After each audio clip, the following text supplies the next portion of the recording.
Right. This is a derby, and it's a little bit of a different one because this is a derby of extremes.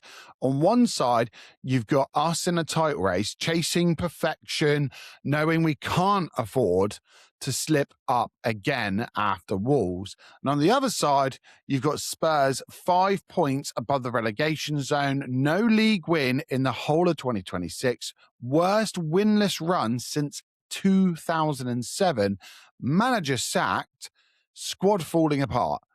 It's ambition versus survival. But, and this is a part where it gets slightly uncomfortable, there is a wild card in this, which is obviously their new manager, Tudor. Let's talk about this properly. On paper, you look at their situation, you think, well, we should be fine. But Tudor's this weird, almost annoying pattern.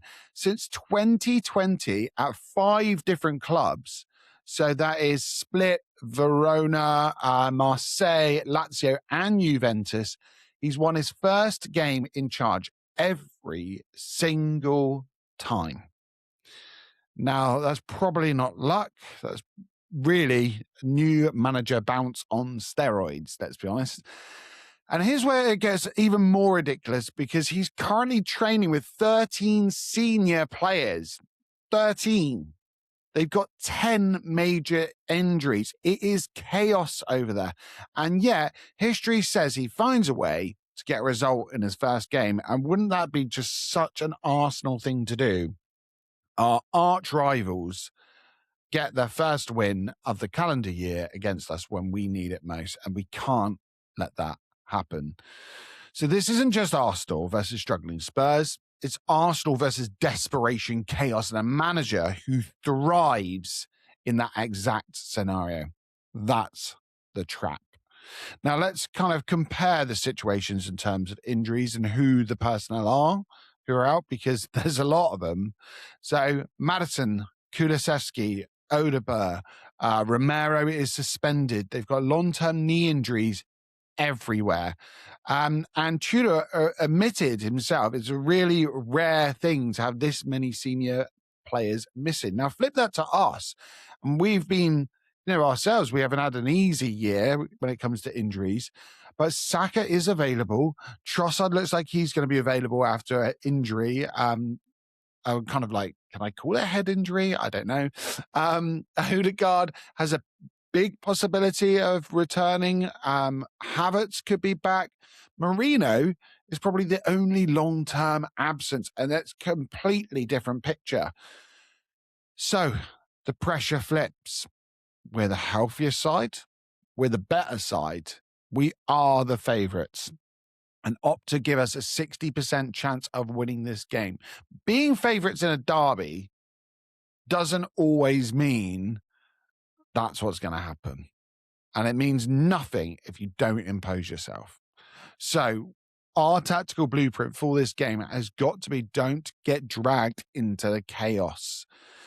I'm going to bring up the tactical board and then we'll go through exactly what I think is going to happen in this game, because it looks like Tudor will probably go with 3 at the back. Now, this is their most recent lineup for Arsenal and for Tottenham. And we can see that predominantly they've kind of gone with a kind of 4-5-1, 4-4-2 at times, with Xavi Simons coming up here to then partner Solanke. Now, what I think will probably happen in this game is as follows. So let's go with the predicted 3-4-3 for them. So I think they're probably going to play Van de Ven as left centre-back, Dragusin as their centre-back, and I think they're going to have to go with Palhinha as the right centre-back.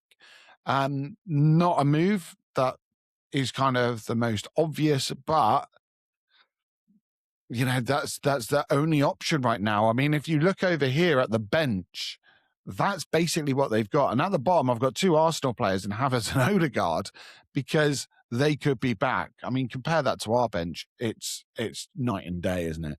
The 4 across the middle of the pitch will be Spence and Gray acting as wing backs, with Sarr and Gallagher. These are two guys that will just get up and down the pitch. We know all about Sarr. And then a front three with Simons on the left, Solanke through the middle, and Kolo Muani. So a back three, wing backs pushing high, Xavi Simons floating, Solanke occupying the centre backs, aggressive, direct, emotional. And how do we break that? Now, first, it is by attacking the wide spaces. It's really important that when the wing backs push up, we are using and exploiting that space behind them. Xhaka and Trossard are the guys that, you know, we've seen most of the time this season in the Premier League, but whether it's them or Madueke and Martinelli, and I'll get into that later, whoever is there has to be ready instantly. No slowing it down, no recycling for the sake of it. Second of all, we have to overload their centre backs. If we can do that, and let's kind of go into a position like this. I mean, it's rarely like that. Quite often our fullbacks exploit these positions. But if we drag their back three out of position, gaps will open for those late runners. And that's where players like Rice or Eze, as we saw previously, could ghost in. But the biggest thing that we need to remember is composure. They will try to turn this into a scrap, a fight, a chaotic derby, and we don't need chaos. Not in this game, anyway. We need authority. So I'm going to go through the predicted lineup and what I think Mikel Arteta will probably do, and what I think could happen with Tottenham as well. So let's go to the other thing they might end up doing and employing, which could be like this, with Simons dropping in to make more of a 3-5-2. Simons, as I said, could have more of a free role, which I think would be really good for him, to be honest. Solanke and Kolo Muani could make a front two. They might get quite close together. They might go further apart. It'd be really interesting to see how that works. And if it becomes a 3 at times and a 2 at times, it'd be really interesting to see how they use Kolo Muani, and if they use him as a more of a reference point for their team, because he has played under Tudor before as well. In terms of us and our little setup, so what I predict Arteta to do is more or less go back to type. I wouldn't be surprised if Odegaard is available for this team, and we'll kind of see it more like this. So David Raya in goal, Timber, Saliba, Gabriel, and possibly, maybe, a return for Calafiori at the back. I mean, he has been integral to this team this season, especially in the way that we build up. He gives us so many options, stepping into midfield, stepping around. He's our defensive maverick. But that's the only kind of change I can see happening in the back four. I think these two, Zubimendi and Rice, will stay at the base. They will be the kind of foundation that we use in this midfield, although many of us have called for Zubimendi to maybe have some time out and let Norgard come out. Odegaard, if fit, back in that 10 role where we are used to seeing him. Saka back on the right, Trossard on the left, and then Gyökeres through the middle. And that does restore some rhythm, because let's be honest, Saka filling in, essentially, it did work, but he's at his most dangerous wide, isolating defenders and cutting inside. And I think in this game, for him to be able to exploit that space behind Spence, it might be really important. Odegaard, I think Arteta will be looking at him to be the person that really gives us that calm, that control, that orchestration. And in a derby, control is everything. He's been there, he's seen it.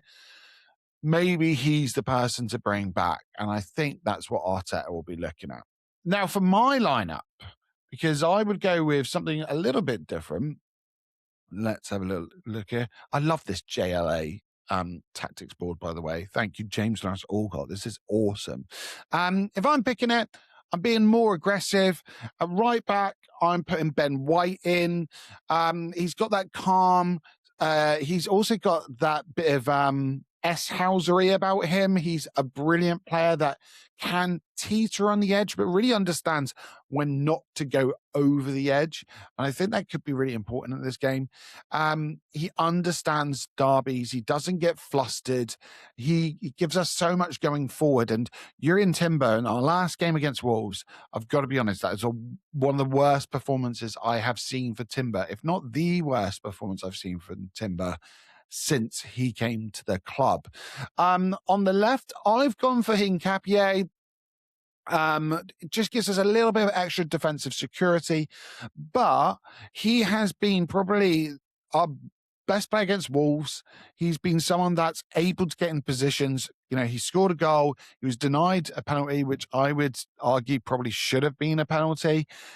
He's been someone that's growing in confidence, and to take him out now, I don't know if that sends the right message. He is our player in form. As much as I love Calafiori, I think I would go with Hincapié. Gives us a little bit more balance with him and White. He's able to tuck in as a 3 when Ben White comes up. And that's something that we kind of saw from him before in the Bundesliga. So maybe that's an option.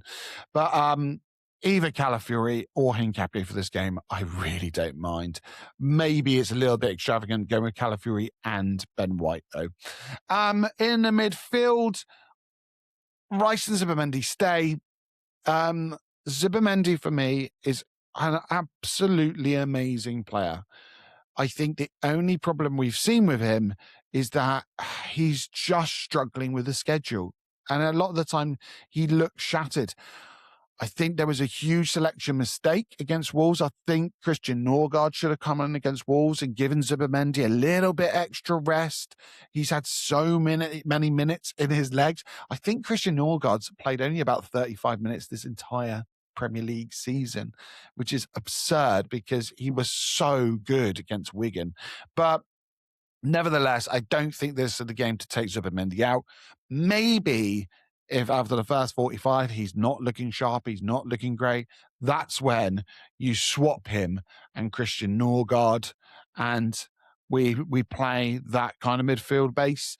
But I would say just to start, I think you got to go with the Spaniard. For the rest of the midfield, I want Eberechi Eze in there. He gives us unpredictability. He is a low-touch player. He is someone that is low-touch, high impact. And when he gets it right, he is absolutely unstoppable. We saw that previously in the last North London derby, where obviously he had an absolute stormer. I want someone who can drift, someone who can carry, someone who can excite against a patched up back line. You need that spark. And it's really important because for me, up front, I would go with Kai Havertz if fit. If he's fit, he starts. He gives you that focal point, that physical reference up top. We saw it against Wolves. We were trying to play long balls over the top from David Raya, and it just didn't work. Gyökeres is not that type of player, and we were trying to use him in a way which is not platforming him. For me, Kai Havertz comes in, and at that point, you can have Eze joining him as a front 2, which is really nice. And you end up with this kind of 4-4-2 formation. At times, we could have Saka coming inside, where Ben White comes up. It just gives you real good tactical flexibility, and I like that. I think it would be nice for Eze, and he did extremely well against Spurs last time. Trossard goes on the left, obviously. Saka back to the right. And here's the key. Gyökeres and Martinelli as finishers. Okay, I'm doing that. When I say finishers, I don't mean striking the ball. I mean at the end of the game.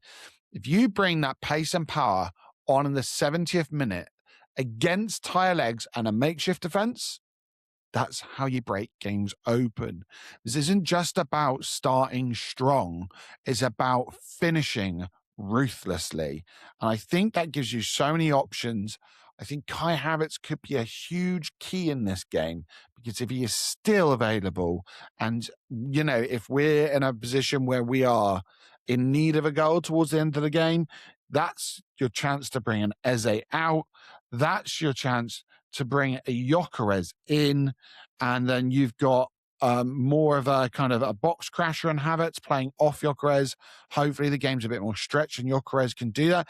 It might be the game where Gyökeres does run the channels a little bit more, dragging out their defense, getting in between, the lines of Gray and Polina. I think that could be really interesting. And Martinelli, when coming on, from the bench, he has been outstanding this season. So maybe that's the game plan. Maybe that's something that we can go with. So that's how I would line up. I'll just go back to it again. And this is how I feel Tottenham will go with Simons more in a free role. So the bigger picture. History's there. We've won 6 of the last 7 against them. We've won 4. We're going for 4 in a row, 3 straight at their stadium. Win again, and it's 4 away derby wins in a row, something that we haven't done in over 70 years. This is where mentality comes in. They're fighting to save their season. We are fighting to win the league. There's 2 very different pressures. And if you want to be champions, you have to win these games. You don't hesitate. You don't overthink. You don't let the narrative creep in. You impose yourself. So the final thoughts are this. This is going to be intense. It's Tudor's debut. Spurs are desperate. The crowd will be loud. Our title pressure is real now. This is set up perfectly for drama, and we are the better team. Healthier, more structured, more consistent, more experienced in big moments now. No excuses. We go there, we control it, we finish it. So, let me know. Do you want Havertz to start if he's only 80%? Are you worried about the new manager bounce? What would your lineup be for this game? Drop it all in the comments, guys. Like the video. Subscribe if you're new. We are almost at 700 subscribers here. Thank you, everyone who has been joining the ride at Forward on Football. The notification bell needs to be turned on. Please make sure you do that. North London is red. Let's prove it again. You guys know football. I just talk it. Forward out.